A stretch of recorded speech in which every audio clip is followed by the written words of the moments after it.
लेखक गांव की स्थापना हुई है। तरफ बताएं। देश का पहला लेखक गांव है, जो लेखकों के सृजनशील लोगों के एक गंतव्य का स्थान होता है। ऐसा गंतव्य होगा जिसमें सभी विधाओं के और सभी भाषाओं के जो लोग हैं, सृजनकर्ता के जो लेखक है, विचारक है, चिंतक है, वो सभी उस स्थान पर आते हैं और अपनी धर्मिता को आगे बढ़ा सकेंगे। तीन प्रकार के उसमें हिमालय का जो लेखक काम थे, उसमें जो कि अटल जी की पीड़ा से वो पैदा हुआ। अटल बिहारी वाजपेयी जी ने एक पुस्तक पढ़ते हुए वो अचानक खो से गए थे और उन्होंने तो मन से बोला देश में लेखकों का सम्मान नहीं है। और उन्होंने निराला जी और श्याम नारायण पांडे जी का उदाहरण दे करके कहा कि जब जीवन के अंतिम क्षण थे तो पशुओं से भी बदतर उनकी मौत हुई। तो उन्होंने कहा कभी इस दिशा में सोचेगा। मुझे लगता है कि ये जो पीड़ा थी स्वभाव की, जब हम पीछे देते हैं तो ऐसे श्रेष्ठतम लेखक जिन्होंने देश को बहुत कुछ दिया, अपनी रचना धर्मिता से पूरे जीवन समर्पित करने के बाद वो जीवन के अंतिम क्षण में भटकते नजर आए। हमारी कोशिश होगी लेखक उस परिवार की कि यदि ऐसे श्रेष्ठतम कोई रचनाकार की ऐसी परिस्थिति आती है तो उसको लगेगा कोई नहीं है, तो वो लेखक का है, वो जीवन का अंतिम क्षण स्वाभिमान और सम्मान पूर्वक वहां गुजार सकेगा।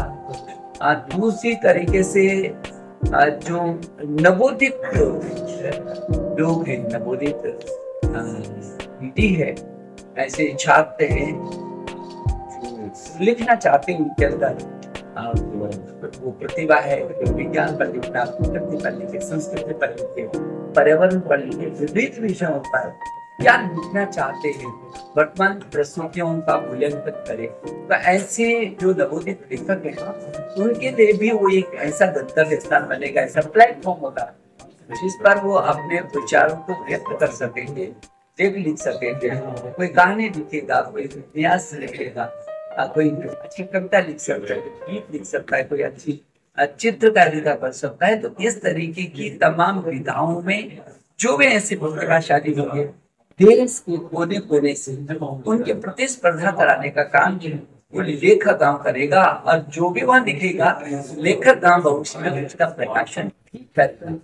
तीसरे प्रकार के ऐसे लोग हैं जो विभिन्न क्षेत्रों में है, प्रशासनिक क्षेत्र में, सामाजिक क्षेत्र में, व्यावसायिक क्षेत्र में, औद्योगिक क्षेत्र में है, लेकिन उनके अंदर यदि लिखने की छटपटाहट है और उनको परिवेश नहीं मिल रहा है, तो ऐसे लोगों के लिए भी वो लेखक गांव वो आकर के वो एक सप्ताह अपना लेखक गांव में आए, वो 10 दिन रहे, 15 दिन रहे, किसी को अपनी कोई पुस्तक पूरी करनी हो, वो आ सकते हैं, पूरा कर सकते हैं। कुछ नया विचार मन में आ रहा है तो क्योंकि हम वहां पर एक पुस्तकालय भी स्थापित करेंगे।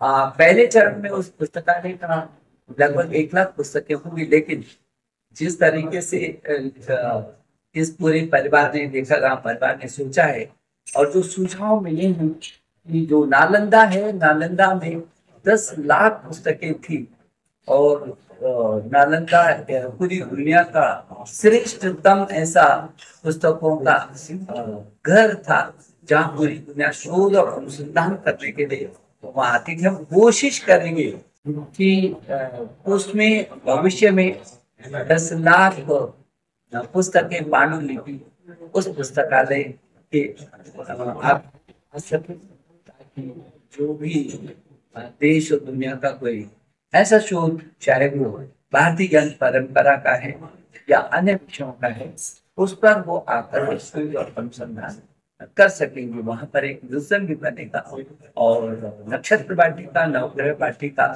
और सजीवी वाटिका, ताकि नई पीढ़ी को प्रकृति से उसको परिचित कराया जाए, प्रकृति के निकट हम अपनी पीढ़ी को ला सकते हैं। बहुत सारी समस्याओं का समाधान जब प्रकृति के निकट व्यक्ति आता है तो बहुत सारी समस्याओं का समाधान होता है।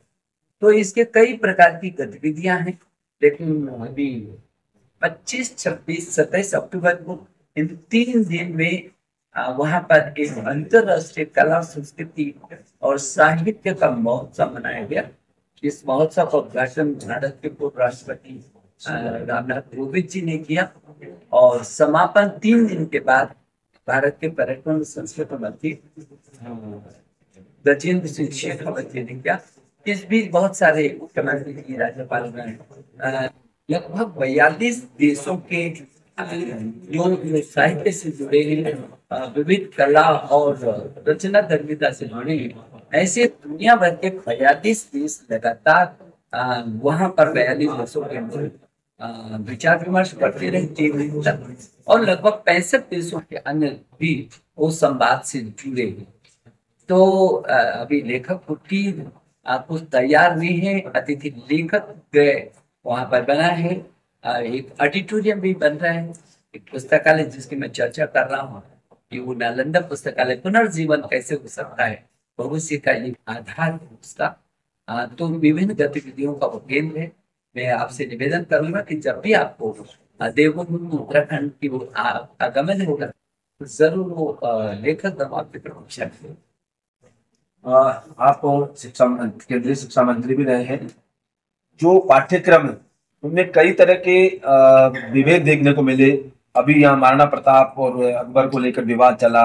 इसके अलावा जो केंद्रीय या सीबीएसई की जो पुस्तकें हैं उनमें शराब परोसने से लेकर कई मामले सामने आए। तो क्या कहना? नहीं, मैं समझता हूँ, मेरा सौभाग्य है कि देश के यशस्वी प्रधानमंत्री नरेंद्र मोदी जी के सानिध्य में मुझे भारत की नई शिक्षा नीति बनाने का अवसर मिला और मुझे इस बात का संतोष है कि एनईपी 2020 के बारे में, चाहे ऑक्सफोर्ड है, हार्वर्ड है, कैम्ब्रिज है, लगभग दुनिया के शीर्षोत्तम विश्वविद्यालयों ने ये कहा कि एनईपी 2020 पूरे विश्व में, पूरे वर्ल्ड में गेम चेंजर का काम करेगा और निश्चित न केवल नीति बनी और अच्छी नीति बनी। आपने देखा जब वो नीति बनी तो देश का कोई भी स्थान ऐसा नहीं था जहां सब लोगों ने उसका स्वागत नहीं किया। जो राज्य भारतीय जनता पार्टी शासित नहीं भी थे, तो चाहे वो पश्चिम बंगाल का हो, चाहे वो पंजाब का हो और चाहे वो तमिलनाडु का हो, किसी भी राज्य ने एनईपी 2020 का कोई दूर दूर तक भी विरोध नहीं किया। मुझे इस बात की खुशी है कि पूरे नवाचार के साथ पूरी दुनिया का सबसे बड़ा विमर्श करने के बाद ये एनईपी 2020 हमने तैयार की। जहां तक आपने पाठ्यक्रम की बात की है, पाठ्यक्रम नया होगा, विमर्श करने के बाद पाठ्यक्रम होगा।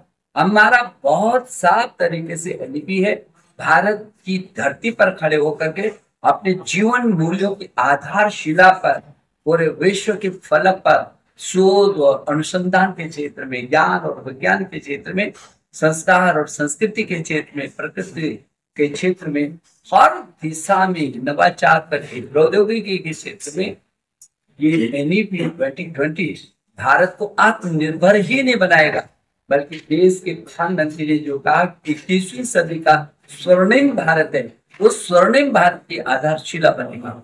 जहां तक एक पाठ्यक्रम के बारे में आपने कहा, ये पाठ्यक्रम में नहीं है। जिस बात को आपने कहा कि ये पाठ्यक्रम तो अब शुरू हो रहे, पाठ्यक्रम होंगे, शुरू होंगे।